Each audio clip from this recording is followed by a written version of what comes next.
सारे सहाबा मिल के आए, कहने लगे उमर फारूक से कहना है नबी पाक के ज़माने में तो ज़ाहिरन गुर्बत थी, अबू बकर के दौर में भी गुर्बत थी, अब तो बड़ा माल है।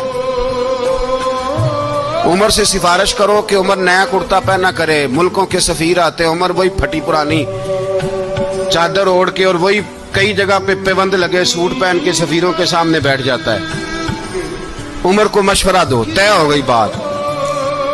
सब ने जब मशवरा दे लिया तो सारे कहने लगे ये बताओ शेर की मूंछ को हाथ कौन लगाएगा? कहना किसने है, बंदा भी तो ढूंढो ना।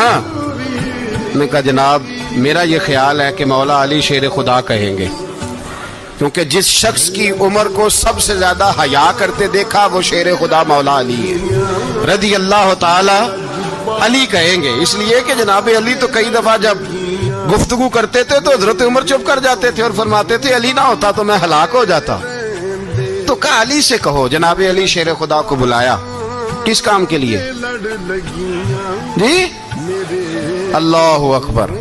ये जरा अपने इस दौर पे इस बात को जरा लाका जनाब उनसे कहें कि ज्यादा नहीं, एक कुर्ता नया पहन ले। सफीर आते हैं, वजीर आते हैं तो एक कुर्ता नया पहन ले।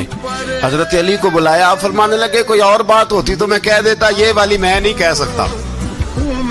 कोई और होती तो मैं उमर को कई दफा कह देता हूँ, जलाल में भी तो सुन, ये वाली मैं नहीं कह सकता। मैं तुम्हें एक मशवरा देता हूँ। कहा वो क्या?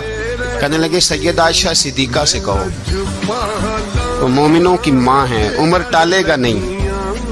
अम्मा जी से जाके कहा अम्मा जी नया कुर्ता उमर से कहीं पहन लें, वजीर आते हैं बड़े बड़े लोग तो चलो कोई अर्ज नहीं। अम्मा जी ने कहा अच्छा कोई बात नहीं मैं बुला लेती हूँ। जनाबे आयशा ने पैगाम भेजा। जब खादम ने कहा ना मुस्तफा के घर से पैगाम आया है, तो 20 लोग बैठे थे। उमर कांपते हुए उठे, कांपते दौड़े। हजरत आयशा पर्दे में थी तो फरमाती हैं उमर अत्ताहियात की हालत में बैठ गए। कहा अम्मा जी देर तो नहीं हो गई मुझे आने में? कहा नहीं टाइम पे आ गए हो। किस लिए बुलाया? मुझे फॉलो करके अपना दोस्त बना लें, हमेशा सही राह दिखाऊंगा।